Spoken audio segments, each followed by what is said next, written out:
喂，各位老友記，各位有攞緊政府津貼嘅朋友，仲有各位關心家裏長輩嘅後生仔女，今日真係要請大家坐定定，攞定支筆同張紙，或者開大個喇叭，因為今日呢個消息真係非常之重要，仲要係同大家個荷包息息相關嘅。我哋成日都話喺香港生活，物價貴，搭車貴，連去街市買棵菜都話要加價，所以政府嗰少少津貼真係大家嘅救命錢。最新消息終於出爐啦！社會福利署已經正式公布，包括長者生活津貼、生果金、傷殘津貼，仲有綜援，通通都會上調 2.2%。你可能會話 2.2% 係咪好少啫？但係計落都有幾廿蚊，甚至過百蚊，飲多兩餐茶都好吖嘛。不過大家先唔好開心得太早住，因為呢次加錢係有個魔鬼細節喺入面，就係雖然係由2026年2月1日起計，但係啲錢係要遲啲先至補發返俾大家。點解會咁？同埋今年財政預算案如果真係有半糧出，咁我哋點樣可以預先計到自己攞幾多？今日我就會逐一幫大家拆解。我哋先嚟講下呢個 2.2% 嘅加幅。大家要知道，政府每年都會根據社會保障援助物價指數嚟調整呢啲津貼，目的就係想追反通脹，唔好等大家啲錢越嚟越唔見使。咁2026年呢個調整呢，雖然已經攞咗立法會批准，但係因為電腦系統同埋行政程序嘅問題，好多時係冇辦法即時喺2月1號就俾到新嘅金額大家，即係話你可能喺2月、3月收到嘅錢仲係舊價，但係大家千祈唔好驚，唔好以為政府吞咗你啲錢，因為之後係會有一筆增補款項一次過補發返俾你嘅。呢個概念就好似追糧咁，遲啲一次過攞返，其實仲好似多咗筆零用錢咁使添。咁具體加咗幾多呢？我哋先睇下大家最關心嘅長者生活津貼，即係我哋俗稱嘅長生津。喺2026年2月1日之前，大家攞緊嘅係每個月4195蚊，加咗 2.2% 之後，每個月就會增加90幾蚊，變成4285蚊。大家諗下，每個月多咗90幾蚊，一年就多咗成1100蚊啦。如果你係兩公婆一齊攞，一年就多咗2200，都夠去轉短途旅行或者食餐好嘅。而家係2026年3月，如果你發現你3月份攞到嘅錢仲係4195蚊，唔使急。因為政府遲啲會將2月同3月欠你嗰90幾蚊，總共100幾200蚊一次過入返落你個戶口。再嚟就係好多老友記攞緊嘅高齡津貼，即係大家口中嘅生果金，以前係1620蚊，加咗 2.2% 之後會變成1655蚊，多咗35蚊。雖然35蚊好似買唔到幾多嘢，但係生果金勝在唔使入息審查，只要你夠70歲就攞得。講到歲數，大家要記住，只要你喺2026年滿咗70歲，你就可以去申請呢份生果金。好多老友記成日問我，話我今年69歲，係咪出年就攞得？冇錯，只要到咗70歲生日嗰一日，你就可以去社署辦手續。呢份係政府對老人家嘅一點心意。傷殘津貼方面都有調整，普通傷殘津貼會由2070蚊加到2115蚊，而普通傷殘津貼嘅朋友，如果係高額傷殘津貼嘅話，金額更加係由4140蚊加到4230蚊，呢啲錢對於要長期護理或者有特殊需要嘅朋友嚟講，真係一分一毫都好重要。所以大家一定要留意住自己個銀行存摺，睇下筆錢幾時入。咁講返綜援嘅標準金額亦都係跟住呢個 2.2% 嘅幅度上調。例如一個單身嘅健全成人，原本攞緊2855蚊，加咗之後就會變成2920蚊左右。唔同類別嘅綜援受助人，例如老人家、殘疾人士或者單親家庭，加幅嘅金額都會有啲唔同，但總之個百分比就係 2.2%。大家最想知嘅可能係點解要遲些後補發放？其實呢個係政府嘅一貫做法。每年嘅調整雖然係由2月1號開始生效，但係因為要等立法會財務委員會過咗筆數，再加埋社署個電腦系統要更新數據，往往都要到咗3月甚至4月先可以正式發放新金額。所以喺呢段過渡期，大家收到嘅依然係舊嘅金額，但係大家放心，政府會計清楚，由2月1號開始欠你幾多，到時會有一筆追補款項直接入落你個出糧戶口度。如果你平時係用銀行存摺，即係紅簿仔嘅，到時你會見到有一行寫住係補發嘅津貼，大家到時可以去打下簿睇下。講到呢度，我哋就要講下另一個重點，就係財政預算案啦。大家都知，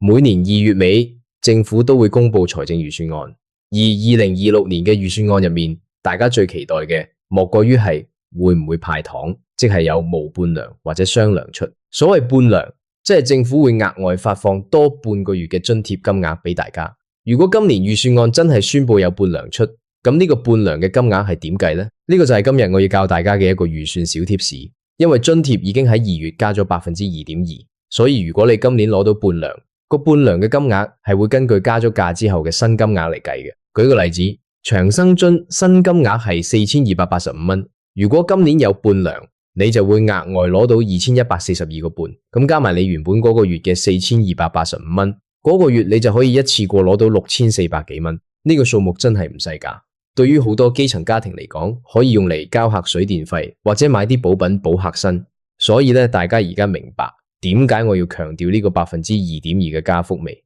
因為佢唔單止係每個月多咗錢，仲會影響埋之後可能出現嘅派糖金額。如果你仲計緊舊嗰個4195蚊，你就會計少咗幾廿蚊價啦。不過講到財政預算案，大家亦都要保持理性。雖然過去幾年政府都有派半糧，但係最終都要睇2026年政府嘅財政狀況係點。如果赤字太大，或者政府覺得要縮減開支，呢份半糧係咪一定有？真係無人寫包單。但我哋可以做嘅就係先了解好呢啲調整嘅機制，萬一真係派，我哋都識得點樣去計。大家仲要留意一點，就係呢啲津貼嘅申請資格，雖然金額加咗，但係入息同資產限額亦都會相應調整。例如長生津2026年嘅資產限額係會隨住物價調整而有所放寬。如果你之前因為資產超咗少少標而申請唔到，而家加咗限額之後，你可能就符合資格啦。所以我建議大家，特別係啱啱踏入65歲或者70歲嘅朋友，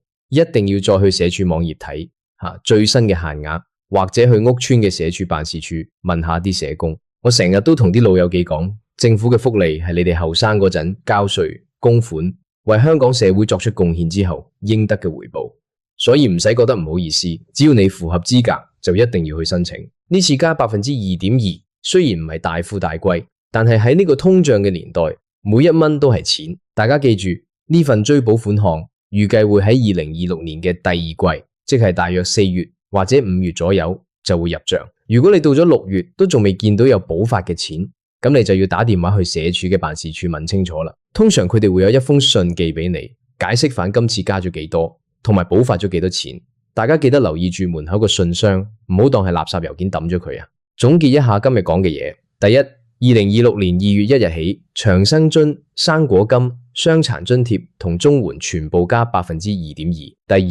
因為行政程序，加幅嘅錢會遲啲補發，大家唔使心急。第三，如果財政預算案有半糧出，金額會按加咗價之後嘅新率嚟計。我希望今日呢條片可以幫到大家清清楚楚咁了解自己嘅權益。如果你身邊有老人家或者有朋友係攞緊呢啲津貼嘅，請你一定要將呢個消息傳開去，因為好多老人家未必會睇新聞，未必知道自己啲錢加咗，更加唔知點解2月攞嘅錢仲係同以前一樣。你嘅一個分享可能就係幫咗佢哋一個大忙。我想再同大家深入講下，點解政府呢次會定喺 2.2%？ 其實呢個數字係計過度過嘅，佢係根據過去1年，即係2025年嘅消費物價指數入面，同基層市民生活最相關嘅項目嚟計出嚟嘅，例如租金、糧油、雜貨、水電費等等。雖然大家可能會覺得去街市買件瘦肉都貴咗唔止 2.2% 啦，但係機制就係機制，有得加總好過冇得加，係咪先？另外，大家亦都要注意，如果你係住喺安老院舍嘅老友記，或者係有攞緊其他特別津貼嘅，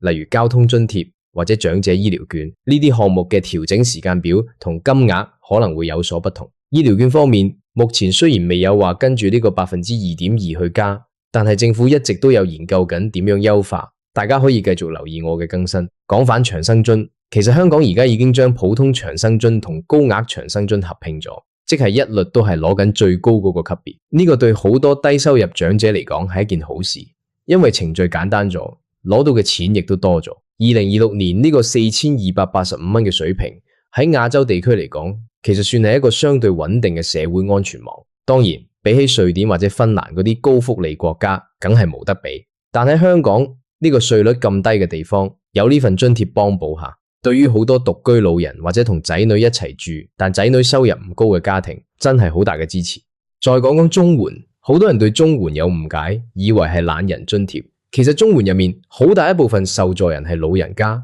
殘疾人士或者係暫時失去工作能力嘅人。今次加 2.2%， 對於綜援家庭嚟講，最重要嘅唔單止係標準金額加咗，仲有租金津貼嘅最高限額亦都會跟住調整。大家知啦，香港啲單房租金幾咁貴，如果租金津貼唔加，啲人真係要縮衣節食去交租，所以呢個2.2%嘅聯動效應係好大嘅。我想提醒大家，如果你係新申請人，準備喺2026年去申請呢啲津貼嘅話，記得準備好你嘅銀行戶口資料、身份證證明文件，同埋如果你係申請長生津，就要準備好你嘅資產證明。雖然手續可能會有啲繁瑣，但係而家社署好多嘢都可以網上預約或者郵寄申請，唔一定次次都要去排長龍。大家仲要留意一點，就係生活津貼同生果金係唔可以同時領取嘅。好多人會問，我夠70歲，係咪可以攞住長生津，再攞多份生果金？答案係唔可以嘅，你只能夠2揀1。通常大家都會揀長生津，因為錢多好多嘛。但係長生津要入息審查，而生果金就唔使。如果你係嗰啲資產多、現金少嘅老人家，或者唔想向政府申報財產嘅，咁生果金就係你嘅唯一選擇。喺2026年呢個時間點，香港嘅社會福利政策其實仲有好多發展空間。例如大家成日講嘅全民退休保障，雖然暫時仲未有影，但係透過呢啲津貼嘅逐年調整，起碼可以確保基層市民嘅基本生活唔會被通脹完全吞噬。我想再強調一次關於補發款項嘅細節，大家去打補嘅時候，如果見到金額唔啱，唔好第一時間去社署鬧人，你要先計一計你攞緊嘅係邊種津貼，加幅係幾多。例如你係攞長生津，咁每個月就係加90蚊左右。如果你2月同3月都係攞舊價，咁你補發嗰陣就會見到有一筆大約180蚊嘅錢入賬。呢筆錢通常會喺4月嘅津貼入面一併發放，或者分開2條數入。至於財政預算案嘅半糧，如果真係有，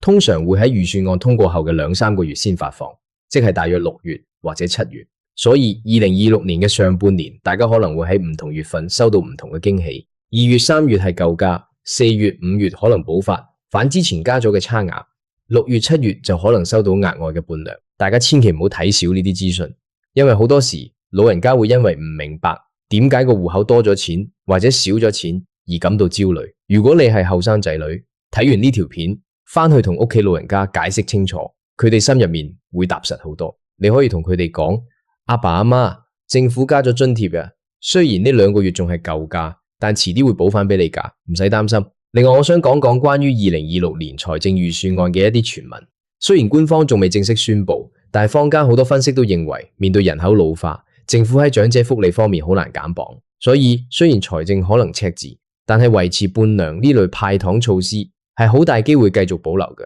因為呢個係最直接幫到基層市民嘅方法。如果真係有半糧，大家計數嗰陣，記得要用2026年新嘅金額，即係長生津4285蚊嘅一半，等於2142個半；生果金1655蚊嘅一半，等於827個半；普通傷殘津貼2115蚊嘅一半，等於1057個半；高額傷殘津貼4230蚊嘅一半，等於2115蚊。呢啲數字大家記住啦，或者抄低佢，到時政府一公布，你就可以第一時間計到自己攞幾多。仲有啊，大家要記住，呢啲津貼嘅調整係自動嘅。如果你已經領取緊，你係唔需要再提交任何申請表嘅。政府個電腦系統會自動幫你計，自動幫你入錢，除非你嘅個人狀況有改變，例如你搬咗屋，銀行戶口改咗，或者你嘅資產突然多咗，例如中咗6合彩，或者賣咗層樓，咁你就一定要主動向社署申報。